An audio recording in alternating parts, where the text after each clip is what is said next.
What if I told you the biggest power move of this entire NFL draft didn't come from a first-round pick, but from a fifth-rounder? Because while analysts were busy debating draft grades and value slides, something completely different was happening behind the scenes.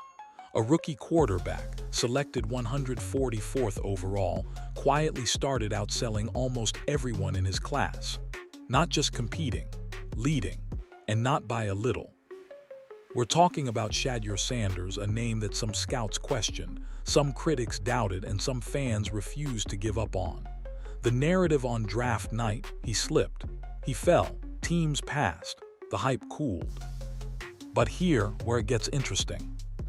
While people were arguing about why he wasn't taken earlier, fans were already pulling out their wallets. Reports began circulating that Sanders generated massive jersey revenue almost immediately. Social media lit up. Fan forums exploded. And then came the moment that really shifted the conversation, when Cam Newton stepped forward and said what many were thinking but hesitant to say out loud. He didn't tiptoe around it. He didn't sugarcoat it.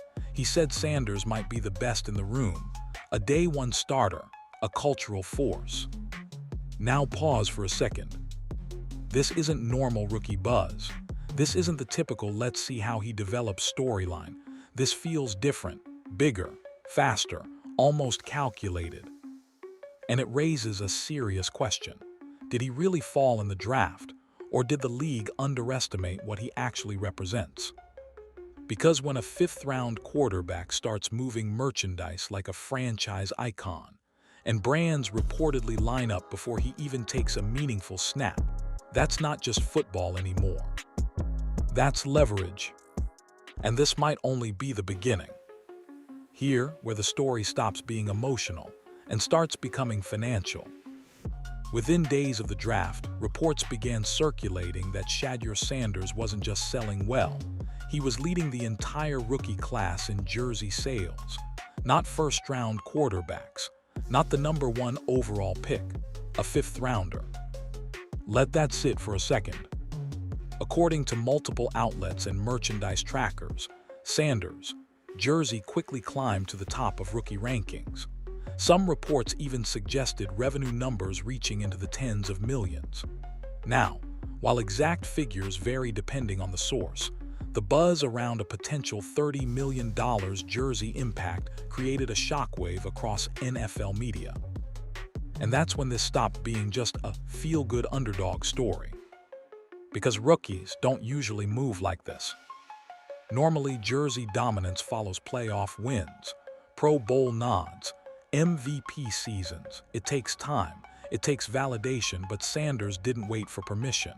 The fans chose early, and they chose loudly.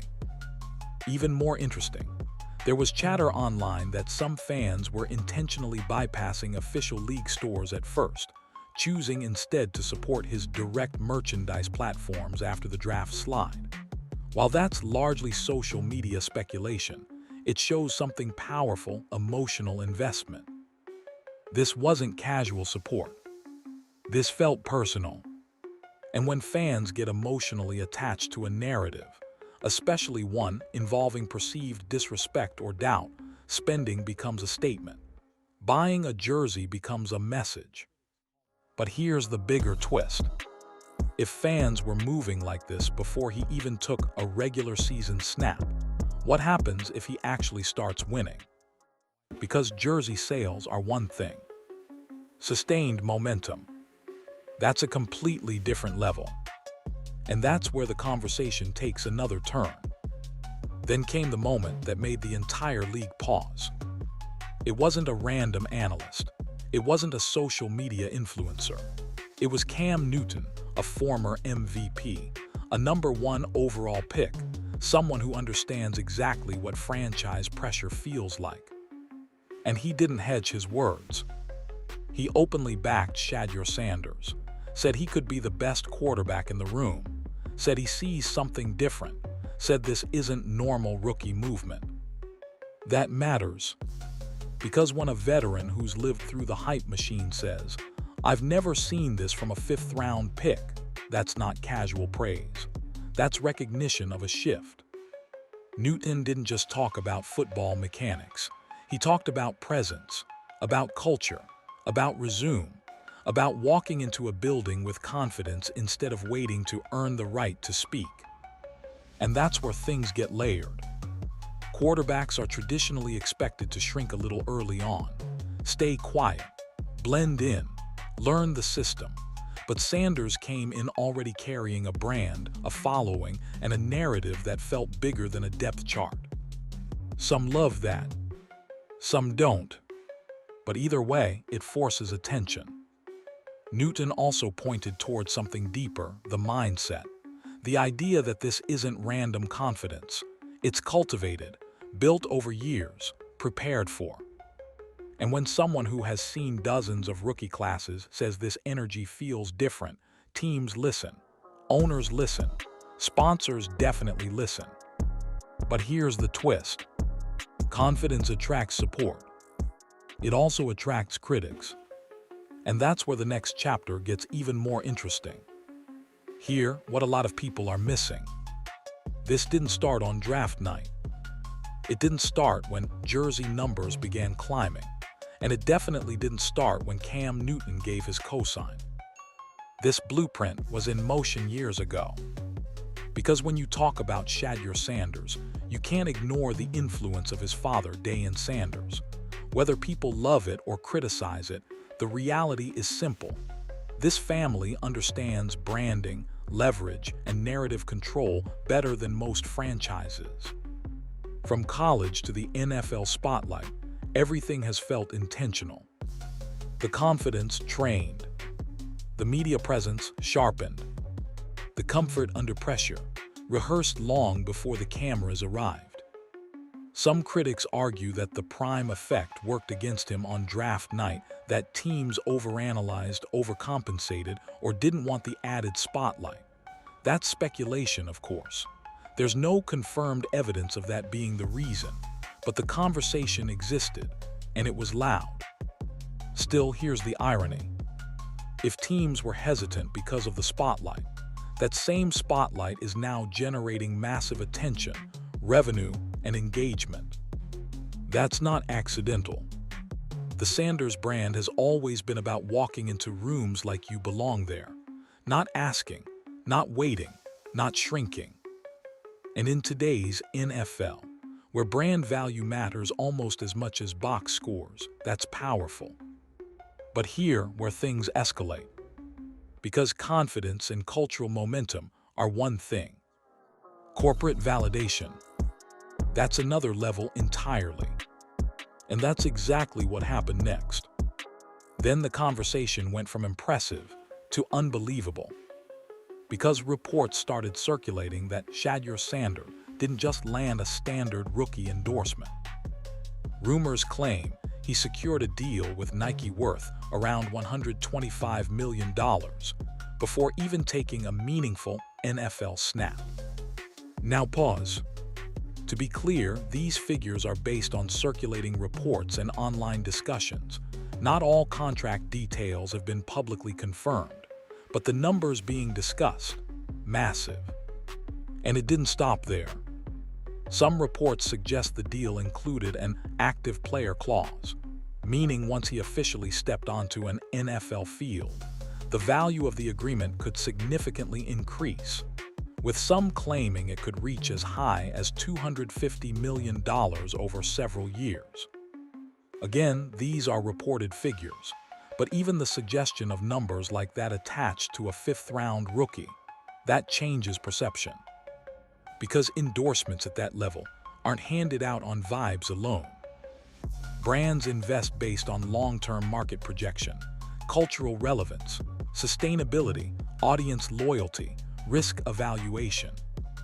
And if Nike structured a deal with built-in scaling power, that signals confidence, not just in performance, but in presence. Then came the shoe drop. Limited release, high anticipation, immediate buzz, social media lit up, sneaker communities reacted fast. The rollout didn't feel like a routine rookie campaign. It felt like the launch of a flagship athlete. And here's what makes it more interesting. If a player's commercial ceiling is already operating at this altitude before year one even unfolds, what happens if the on-field success catches up? Because now we're not just talking about hype. We're talking about leverage. And leverage shifts power. But with that kind of acceleration, backlash isn't far behind. Here, where the story takes a sharper turn. Because before the endorsement, before the jersey surge, before the viral debates, there was draft night. And on paper, it didn't look like a celebration.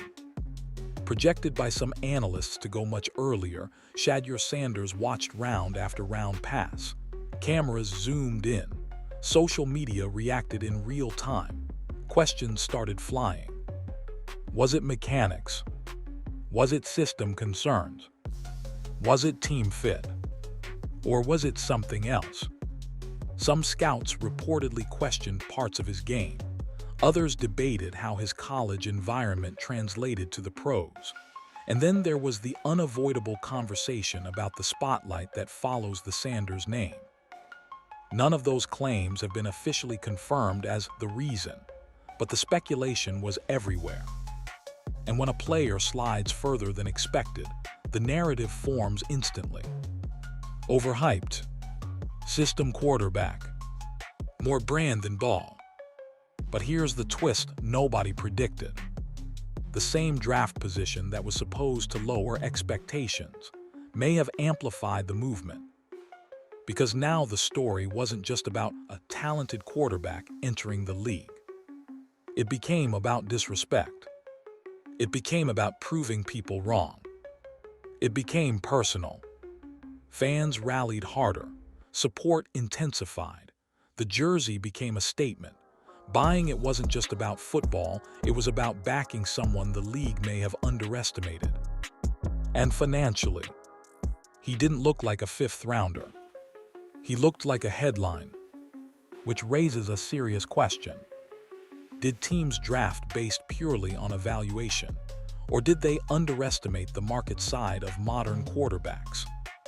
Because in today's NFL, influence is currency. And the moment he stepped on the field for preseason snaps, even critics had to admit the composure was there. But composure alone doesn't silence noise. The critics were just getting started. The louder the buzz got, the louder the pushback became. Because whenever momentum builds this fast, skepticism follows just as quickly. As Shedeur Sanders started dominating rookie jersey charts and endorsement headlines, critics shifted their tone. The conversation moved from "why did he slide?" to "is this all just branding?" Some argued the hype was inflated.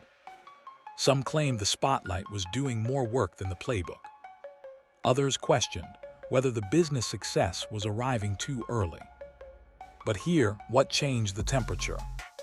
Instead of clapping back online, he went quiet and went to work.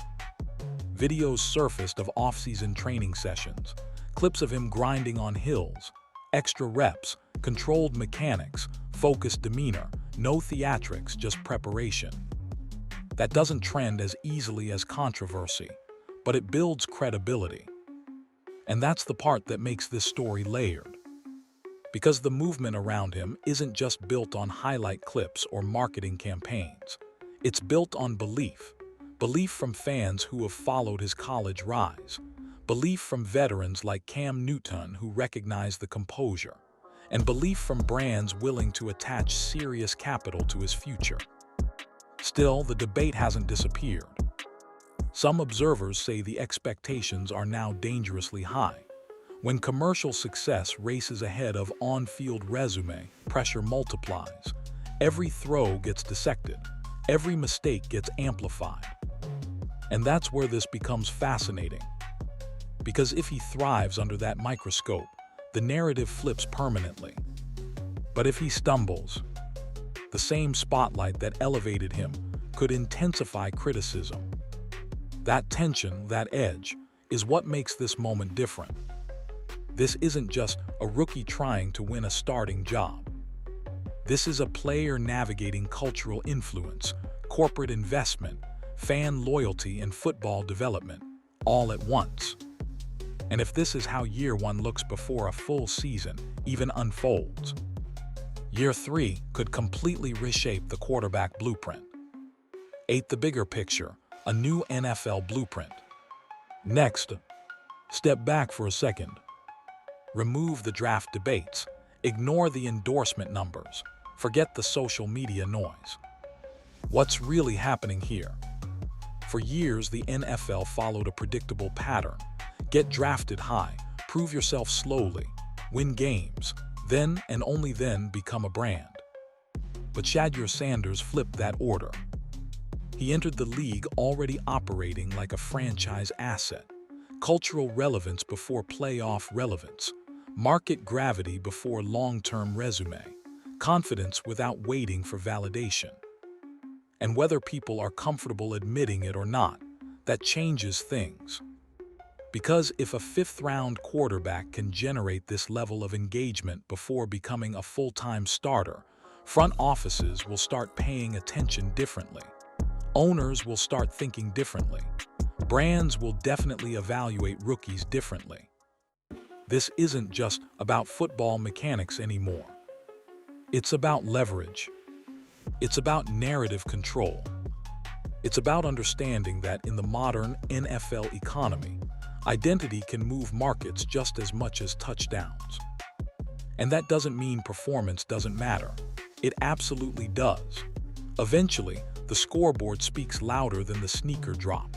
But what Sanders has demonstrated is that the timeline can be accelerated when culture and confidence align. Now imagine this. If the on-field production rises to match the commercial momentum, if wins start stacking, if playoff games enter the equation, the financial ceiling becomes almost untouchable.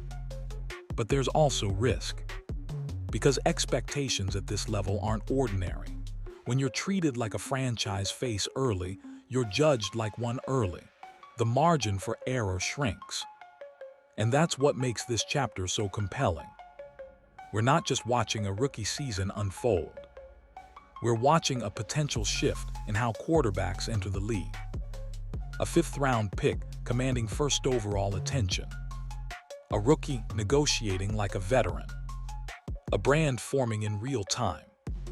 Whether this becomes the future blueprint for NFL stars or a high-stakes experiment under the brightest lights, one thing is undeniable. The league is watching. And this story is far from finished.